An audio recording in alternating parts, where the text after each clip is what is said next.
नमस्कार, welcome to my channel dream destinations. आज के इस एपिसोड में हम आपको एक बहुत ही खूबसूरत जगह पर लेकर के आए हैं और ये जगह है मुक्तेश्वर, जो सिचुएटेड है उत्तराखंड में। और इस जगह पर आकर के आपको इतना अच्छा लगता है कि आप यहाँ से वापस ही नहीं जाना चाहेंगे। आज हमारा पहला दिन है और हम यहाँ पर रुकने वाले हैं जस्टर रिसोर्ट एंड स्पा में। मेरे पीछे आपको ये रिसोर्ट दिखाई दे रहा है। आगे हम आपको इस रिसोर्ट की भी एक झलक दिखाएंगे। हम यहाँ पर अगले 3 दिन रुकने वाले हैं ताकि आसपास की जो भी ब्यूटीफुल लोकेशंस हैं या जो भी स्पॉट्स हैं वो हम कवर कर सकें। तो चलिए इस एपिसोड में हम आपको सैर कराते हैं मुक्तेश्वर।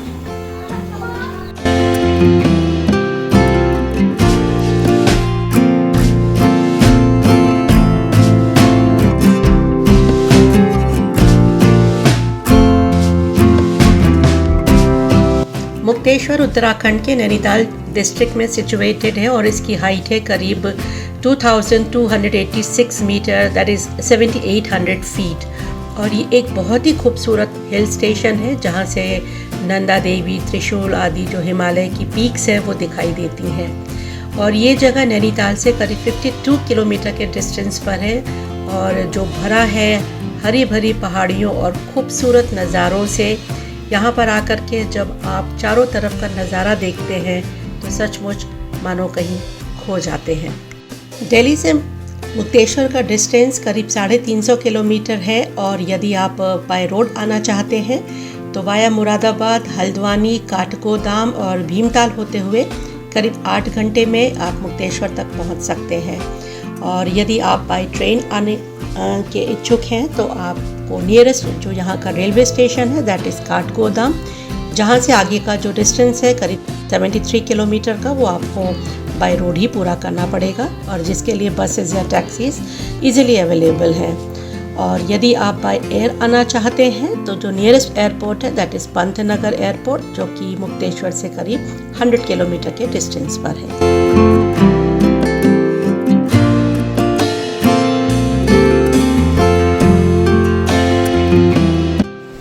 अभी हम मुक्तेश्वर के रास्ते में हैं और यहाँ से मुक्तेश्वर करीब 1 घंटे के डिस्टेंस पर है। ये बहुत अच्छी लोकेशन थी तो हम जस्ट यहाँ पर कुछ देर के लिए रुक गए। साथ में यहाँ पर एक नदी बह रही है जिसका पानी की जो कलकल है वो सुनाई दे रही है और चारों तरफ बहुत ही शांति है। ऐसे ही खूबसूरत नज़ारों का आनंद लेते हुए हम पहुँचेंगे मुक्तेश्वर। रास्ते में एक छोटा सा गाँव है धानाचूली, वहाँ पर भी हम कुछ देर के लिए रुकेंगे और आपको भी दिखाएंगे। चलिए चलते हैं Mukteshwar.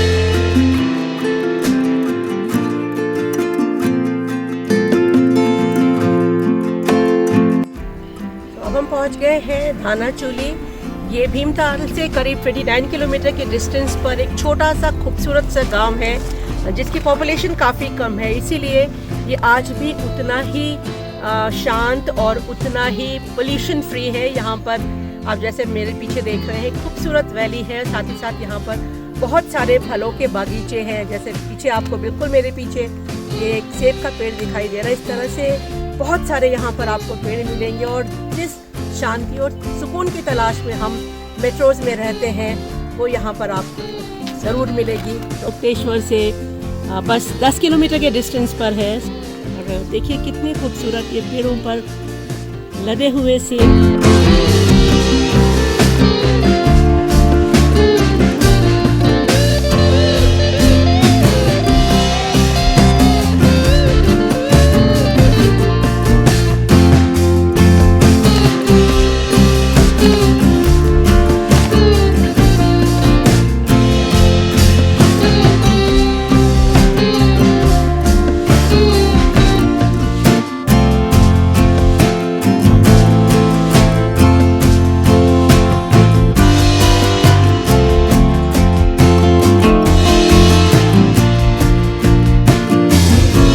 And this is the hotel juxta Mukteshwar retreat and spa, जहाँ पर हम रुके थे।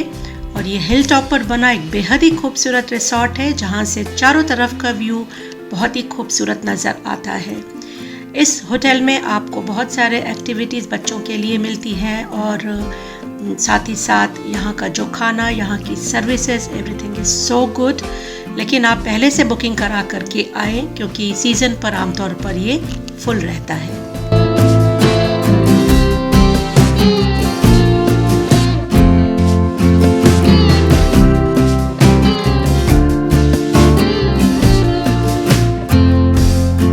हम जा रहे हैं नेचर वॉक। एक बहुत अच्छा सा ट्रेल मिल गया है और वॉक करके आगे तक जाएंगे। देखते हैं ये रास्ता कहाँ तक जाता है।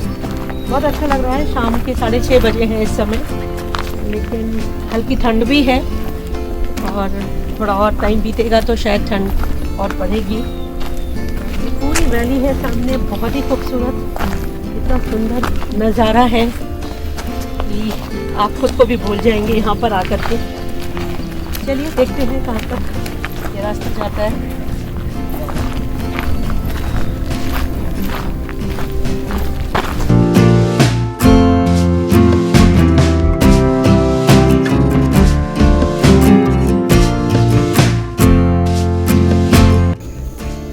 दिस इज पेड़ और ये अभी हमने इस पेड़ से हमें मिली है। इस पेड़ की जो ओनर, एक छोटी बच्ची, उसने हमको ये दिया और उस बच्ची का नाम था।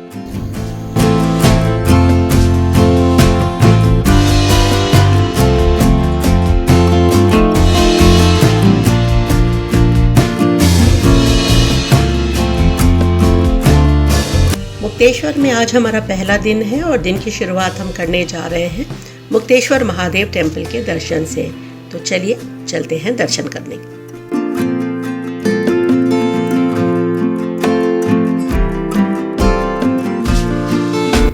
We are now going to Mukteshwar Mahadev temple और इस रास्ते से आगे जाकर के मंदिर का एंट्रेंस है। हमने गाड़ी यहाँ पार्क की, दो it was a very difficult task to park our vehicle क्योंकि बहुत रश है। यहाँ जो भी आता है घूमने वो इस मंदिर ज़रूर आता है, तो थोड़ा ध्यान से आप गाड़ी पार्क करें क्योंकि काफ़ी नैरो रास्ता है और बहुत सारी गाड़ियाँ होती हैं यहाँ पर। मुक्तेश्वर महादेव मंदिर भगवान शिव को समर्पित एक बहुत ही पुराना मंदिर है और इसको मोक्ष का मंदिर भी कहते हैं क्योंकि पौराणिक कथा के अनुसार एक राक्षस और भगवान शिव के बीच में जब लड़ाई हुई तो इसी स्थान पर वो राक्षस मारा गया था और उसको मोक्ष की प्राप्ति हुई थी। मंदिर में ऊपर तक जाने के लिए करीब 100 स्टेयर्स हैं जिससे आप पहुंचते हैं मंदिर, और ये सबसे ऊंचे स्थान पर स्थित है। ये मंदिर काफ़ी ऊंचाई पर है और इसी कारण से ये न सिर्फ एक धार्मिक वैल्यू रखता है बल्कि एक पिकनिक स्पॉट या काफ़ी अच्छा लोकेशन भी है जहाँ से आसपास की खूबसूरत पहाड़ियों का नज़ारा देखा जा सकता है।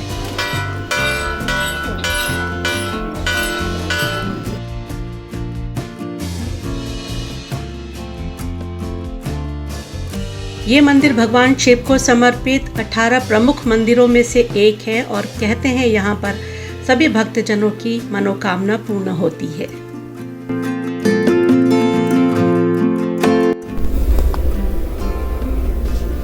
अब हम जा रहे हैं चौली की जाली और वो मुक्तेश्वर टेम्पल से वॉकिंग डिस्टेंस पर है।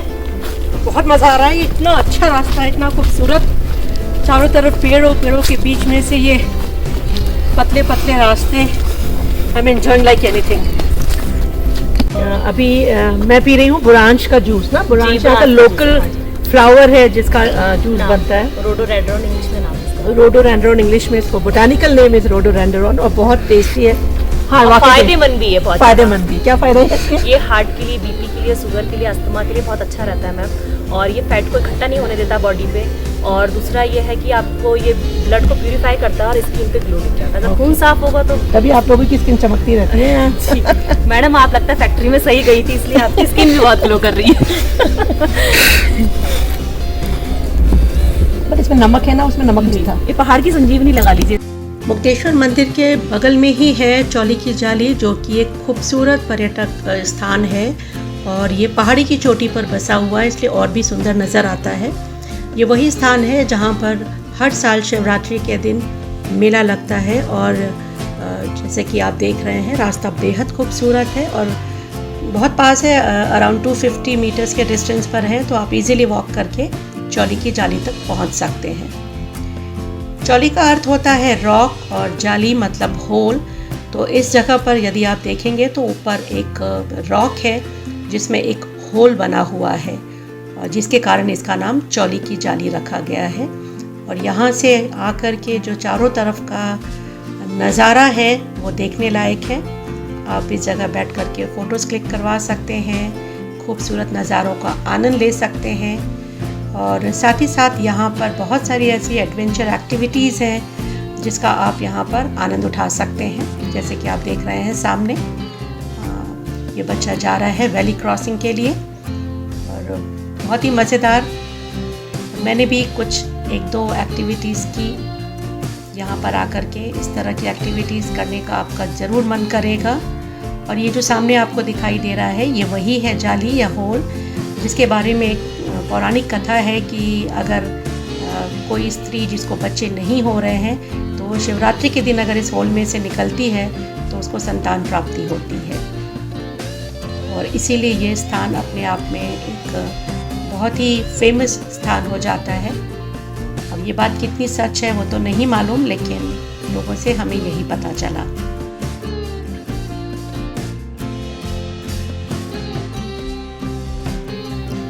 चौली की जाली देखने के बाद हम लोग लंच के लिए गए और वी ऑर्डर्ड ऑथेंटिक कुमाऊनी थाली, जिसमें ये रागी की रोटी के साथ ही बहुत सारी डिशेस जो टिपिकल कुमाऊनी डिशेस थी वो हमने ऑर्डर की थी। और जो वहाँ का वेटर था उसने हमें इन सभी डिशेस के बारे में डिटेल से बताया कि वो कैसे बनाई जाती है या उसमें क्या क्या इंग्रेडिएंट्स लगते हैं। तो सारी जानकारी हमने उससे ली और उसके बाद हमने इस टेस्टी कुमाऊनी थाली का आनंद लिया। It was really very delicious food, we enjoyed it a lot.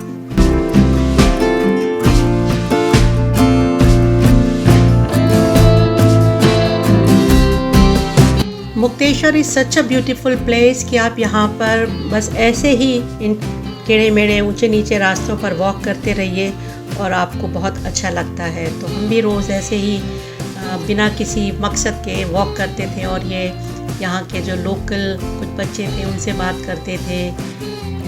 और ये देखिए छोटी छोटी बकरियाँ पत्तियाँ खाती हुई।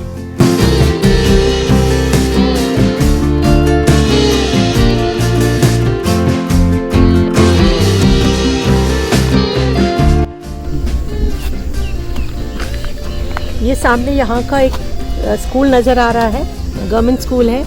और कल हम यहाँ पर कुछ बच्चों से मिले थे और हमने उन्हें प्रॉमिस किया था कि हम उनके स्कूल भी आएंगे। वो बहुत कामकाजी बच्चे थे, सुबह पढ़ाई करते हैं, शाम को अपने खेतों में काम करते हैं।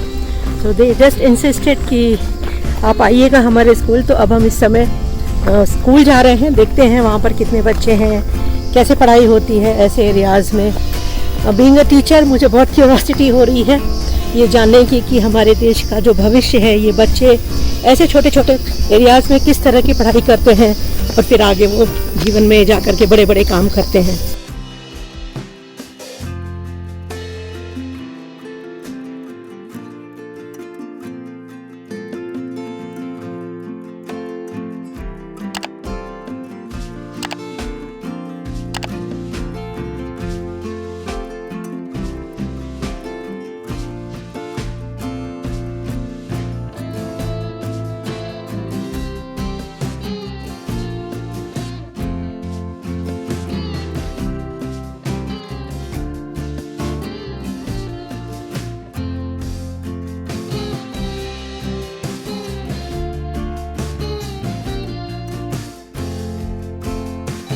अभी हम स्कूल गए थे और मैंने वहाँ एक क्लास भी ली, क्लास 7 से कुछ बच्चों को पढ़ाया मैंने।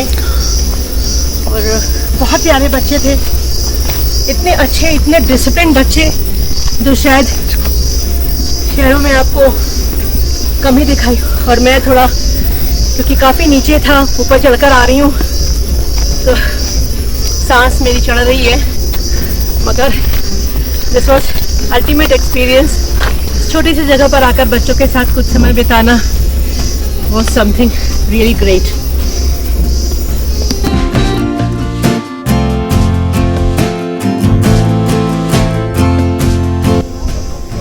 अब हम जा रहे हैं भालू घाट वाटरफॉल, जिसका एंट्रेंस यहाँ से सामने से है और ये करीब 1200 मीटर के डिस्टेंस पर है, जहाँ पर हमें ट्रैक करके जाना है। मुक्तेश्वर या नैनीताल में ऐसे बहुत सारे स्पॉट्स हैं जो लोग जाते हैं, घूमते हैं, लेकिन कुछ ऐसे निगलेक्टेड स्पॉट्स भी हैं जहाँ पर ज़्यादा ध्यान नहीं है अथॉरिटीज़ का। और ऐसा ही एक स्पॉट है भालू घाट वाटरफॉल्स, जिसका एंट्री टिकट है 50 रुपीज़ पर हेड, और जिसको यहाँ पर जो लोकल्स हैं या जो विलेजर्स हैं उन्होंने मेंटेन इसको किया है। और यहाँ पर हर साल मतलब काफ़ी संख्या में टूरिस्ट आते हैं मुक्तेश्वर, और वहाँ से ये काफ़ी पास में है। और इस झंडे तक पहुँचने के लिए करीब 1.2 किलोमीटर्स का वॉक है, जिसको आप चल करके जाना पड़ता है और कोई तरीका नहीं है वाटरफॉल्स तक पहुँचने का। बट ये रास्ता बेहद खूबसूरत है और आपको पता भी नहीं चलेगा कि इन रास्तों पर चलते हुए कब आप वाटरफॉल्स तक पहुंच जाते हैं।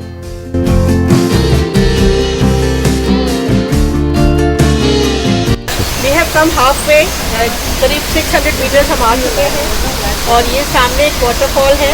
दो this is not the actual one, but उसका पानी इस समय काफ़ी मटमैला है क्योंकि ऊपर पहाड़ों पर बारिश हुई है, जिससे मिट्टी नीचे आ रही है। और अभी हमने मैगी ऑर्डर की है, तो कुछ देर यहाँ बैठ के हम मैगी इंजॉय करने वाले हैं।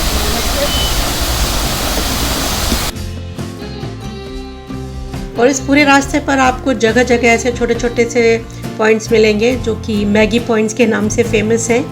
और जैसा कि हम देखते हैं पहाड़ों पर हर जगह इस तरह के छोटे छोटे आपको पॉइंट्स मिलते हैं, फूड जॉइंट्स मिलते हैं, which is famous for Maggi. तो हमने भी हालांकि मैगी का आनंद लिया वहाँ पर। और ये एक छोटा सा रिसोर्ट जहाँ पर आप स्टे भी कर सकते हैं।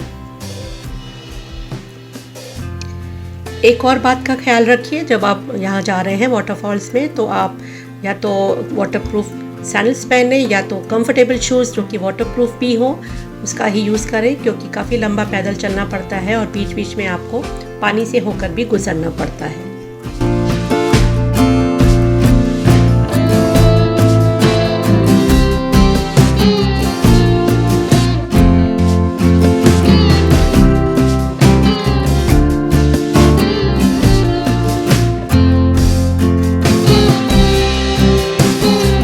यदि आप पानी के अंदर जाना चाहते हैं या स्विमिंग करना चाहते हैं, उसके लिए आपको यहाँ पर जैकेट रेंट पर मिलती है, जिसको ले लें और उसके बाद ही आप पानी के अंदर जा सकते हैं।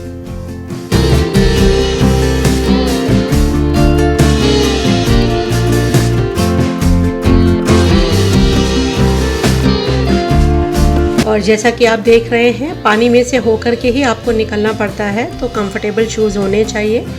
और रास्ता एज यू कैन सी बहुत खूबसूरत।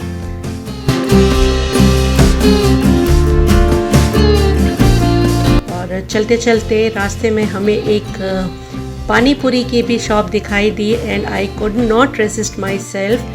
सो मैंने पानी पूरी का भी यहाँ पर आनंद लिया, and it was very yummy. वापसी के रास्ते में हमें ये एक ऊंचे पेड़ की डाल से लटकता हुआ झूला दिखाई दिया, और मैं अपने आप को रोक नहीं पाई और मैंने उस झूले में झूलने का आनंद लिया। और मैं बता नहीं सकती ये कितना मज़ेदार था। और ये छोटे छोटे रास्ते इन पत्थरों से होकर गुजरते हुए, और ये हम एक झंडे पर पत्थरों से निशाना लगा रहे हैं। वो कहते हैं ना, दिल तो बच्चा है जी।